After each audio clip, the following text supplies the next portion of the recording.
السلام عليكم ورحمة الله. صباح الفل مساء الفل على حسب الوقت اللي انتوا بتتفرجوا علينا فيه. يوم جديد وحلقة جديدة متابعة غية الحمام. طيب النهارده ان شاء الله اللي احنا هنتكلم فيه علاج الديدان للحمام السايب. طبعا الحمام السايب ده انت ما بتجيش جنبه خالص، وده مفروض اساسا اللي انت بتهتم بيه زي الحمام بتاع السلاكة بالظبط. تأكد لو الحمام ده فيه اي مشكلة هيأثر معاك في المطار بتاعه. طيب الحمام ده مفروض بياخد جرعة ديدان من موسم للموسم. انت فاهم ازاي اللي انت مفروض تديله جرعة ديدان؟ يعني انت دلوقتي قبل ما تقفل على شوية البكورة بتوعك المفروض بتديهم جرعة ديدان، واول ما بتبدأ اللي انت تهويهم وتشمسهم بتديهم جرعة ديدان، لان بيبقى الحمام ده بقاله فترة مقفول عليه. طيب النهارده ان شاء الله اللي احنا هنشتغل بيه، هنشتغل دلوقتي بحاجه كويسه قوي. هي دلوقتي ارخص حاجه هتلاقيها في قلب السوق، بس غاليه قوي عند الرجاله اللي بتفهم، اللي هو الملح. الملح الابيض ده بيعالج الديدان وبيزيد الديدان نهائيا. طيب دلوقتي احنا هنقدمه على ايه؟ هنقدمه على الكلفه بتاعتنا. انا ما ينفعش دلوقتي احط لهم علاج في قلب الميه، لانك انت بيبقى عندك في قلب الغيه كميات كبيره. يعني انت مثلا سايب 40 واحده، سايب 50، سايب 100، سايب 200، ايا كان العدد اللي انت بتبقى سايبه في قلب الغيه بتاعتك ايه. فبيبقى صعب ان انت يعني تقعد 4 ايام ولا 5 ايام تلف على كل دكر في قلب الباب بتاعه بحيث ان انت تمثله على عطش. طيب انت ممكن دلوقتي اللي انت تقوم بعمليه اللي هي في قلب الكلفه. يعني انا ممكن اشتغل دلوقتي الملح اللي هو الناعم ده، بقلب شويه الكلفه بتوعه وبديها لهم بقيمه 3-4 ايام. ده بيجيب برضه نتيجه كويسه قوي. طيب بالنسبه للحمام اللي هو بيفك عضله ده يا جدعان وعايزهم اللي هم يسخنوا، انت اول ما بتبتدي اللي انت خلاص بتشمس وابتدى الحمام يفك عضله وريشه وابتدى اللي هو ينشف معاك، بتبدا اللي انت خلاص تخف له الكلفه اللي انت بتديها له. يعني انا دلوقتي دي اخر جرعه اللي انا هديها لهم في قلب الكلفه اللي هي بتاعت الديدان دي، وبعد كده هوقف الكلفه بتاعتي. ليه؟ لان انا الحمد لله ما فيش الا هم كام واحده هم اللي لسه في القلش بتاعهم اللي هم الشبابات الصغيره. لكن الحمام الثاني الحمد لله يعني خلاص ما فيش الا 3-4 كده اللي هم بيقفلوا سمم وكده. الحمام عندي اكتمل الحمد لله ونشف سمم. هبتدي اللي انا انزل الشحم والدهون اللي على جسمه. هتبقى الكلفه بتاعتي اللي هي الذره العوجه، وممكن اشعرها بكام حبايه فول كده اهو. يعني قيمه مثلا 10 كيلو ذره عوجه بتاعتي بحط كيلو فول عليها. تمام؟ فانا دلوقتي هقوم بعمليه يعتبر افتح لهم البيبان ده، وابدا دلوقتي اللي انا همسح الدكوره بتاعتي. تمام؟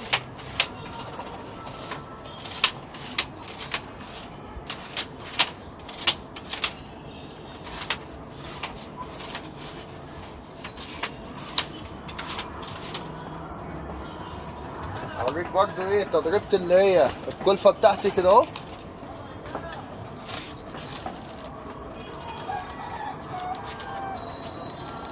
ادي الجرادة اللي انا هشتغل بيها اهي. ده الجردة اللي بدلق فيه المية بتاعت المسا وبدعكها لهم بسفنجة. وادي الكلفة بتاعتي اهي. ده مثلا يقضيهم 4-5 ايام. طيب وادي الملح بتاعه اهو. تمام؟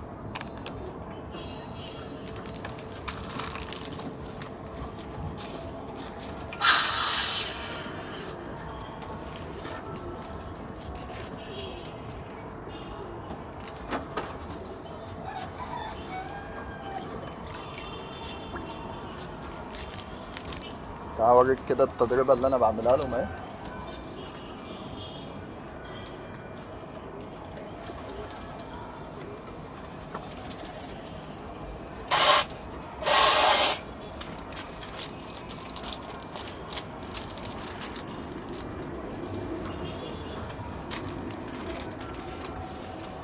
ادي الملح بتاعنا اهو.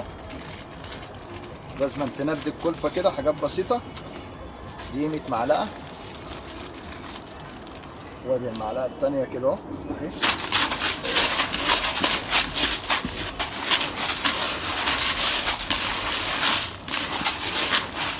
وادي الكلفة بتاعتك بشوية الملح اللي فيه. عايز بقى انت تعطش وتدي الحمام ده بندكس، عايز تجيب له دواء بيطري ديدان مفيش مشكله، عايز تديله شيء مغلي برده مفيش مشكله. بس هي الفكره انا دلوقتي خلاص مسقه الارضيه دي اتشالت من الحمام ده عشان الحمام ده يسخن معايا، لان الحمام ده كل شويه بيقمص.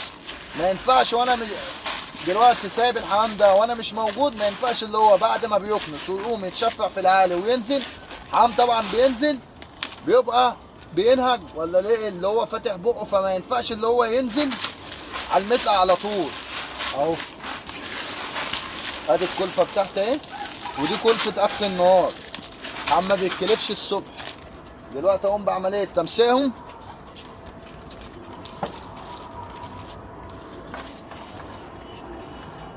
كده، دربنا لهم الكلفه بتاعتهم.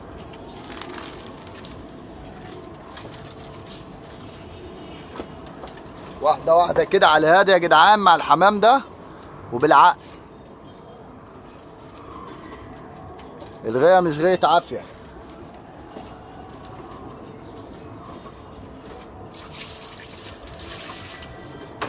واهتمامك طبعا بالمسقى اهم شيء.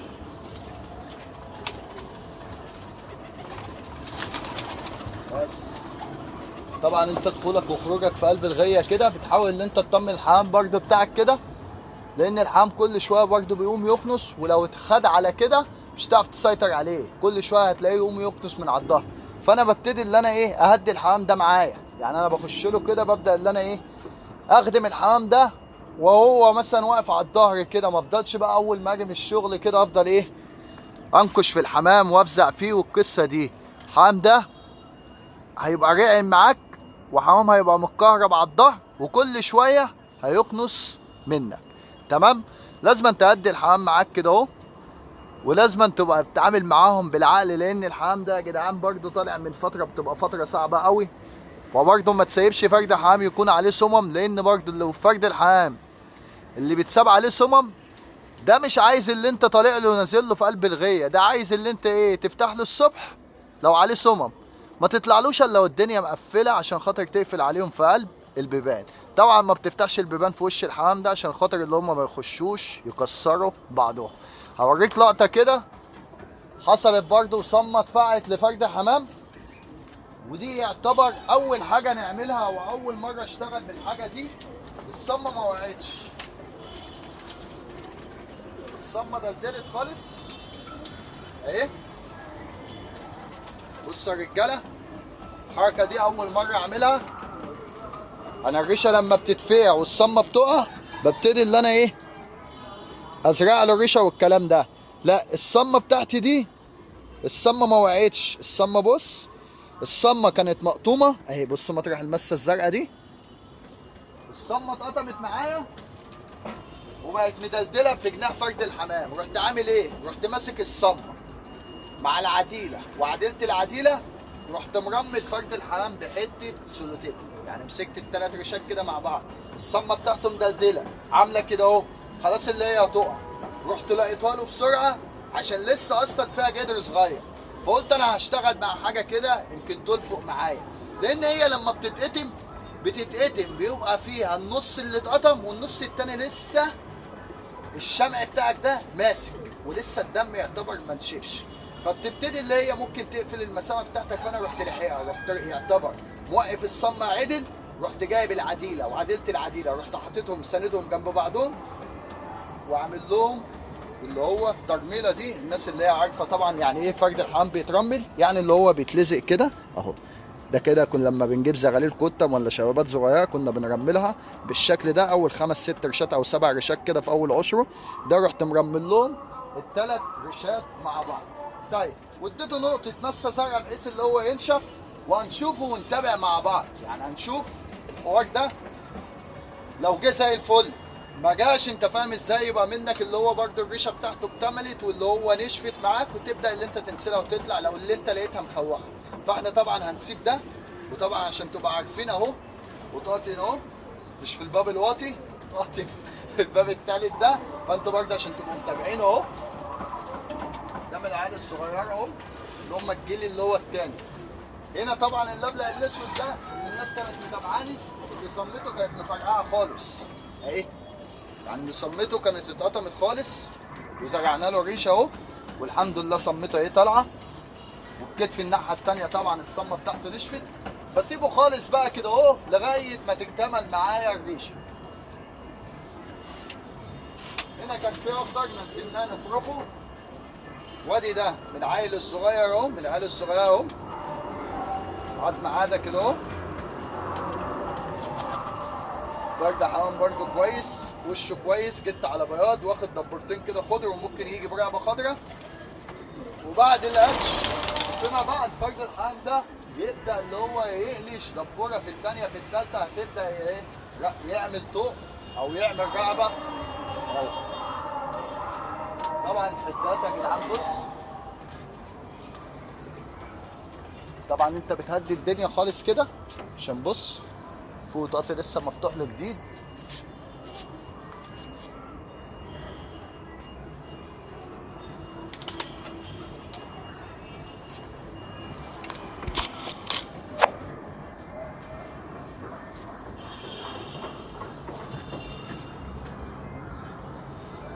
بص فوق طاقتي اهو، تعال تعال ده مفتوح له جديد.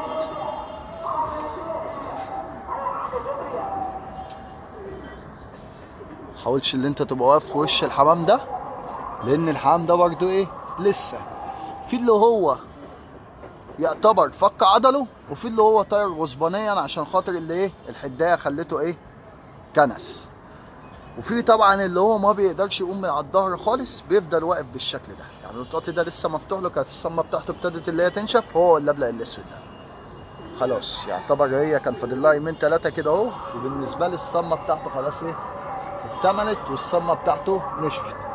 دولت اللي مفتوح لهم بقالهم شويه اهم، وطبعا احنا سايبينهم كده لغايه ما كلهم ياخدوا راحتهم. والنهارده ان شاء الله يعني الصبح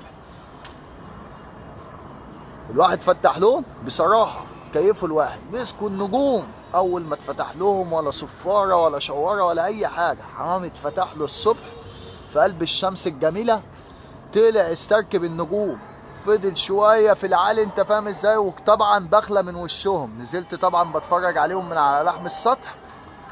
حمام الغزار مع الشمس الصبح بتسرج وتلاقي الحمام متعاك، مفيش بقى حوالين كتير كده وحوالين الاربع تجناب والقصه دي. وطول ما فرد الحمام طالع بكيفه وفكك عضله هتتكيف منه.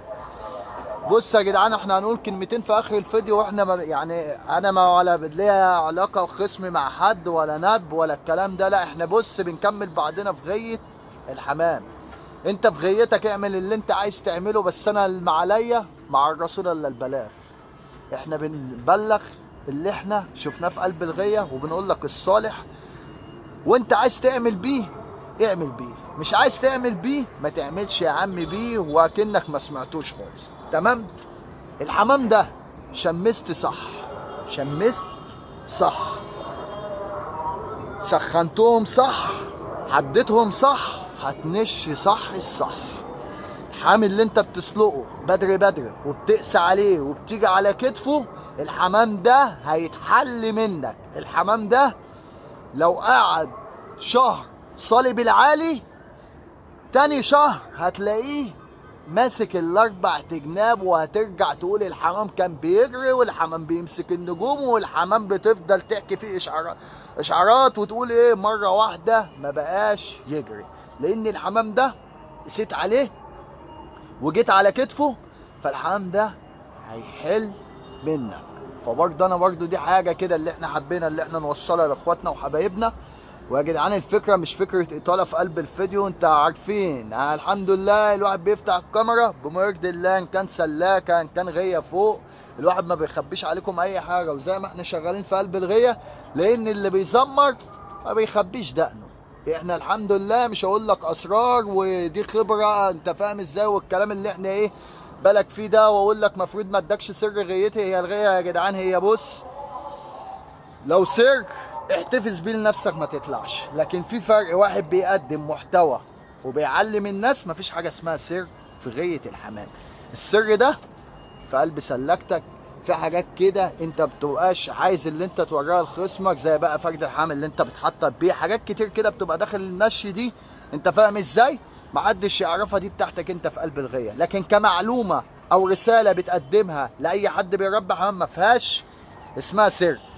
الفرخ ده، الفرخ انت يا عم ماشي سلكتك عامله زي التراب بالظبط، محدش بيخشها، عامله زي القبر، يعني سلكتك دي عامله زي القبر ما بيخشش الا اللي ميت فيها، فهي دي محدش بيخش عليك. يعني انت ربنا يدينا ويديكم العمر، الواحد لما بيموت ما بياخدش حد يسنده في قلب القبر بتاعه، سلكتك انت برضه وربنا مراديك فيها دي، ده رزق من عند ربنا. بس احنا بنقول فإن بنعمة ربك فحدث، إن بنعمة ربك فحدث، ده اللي احنا بنقوله.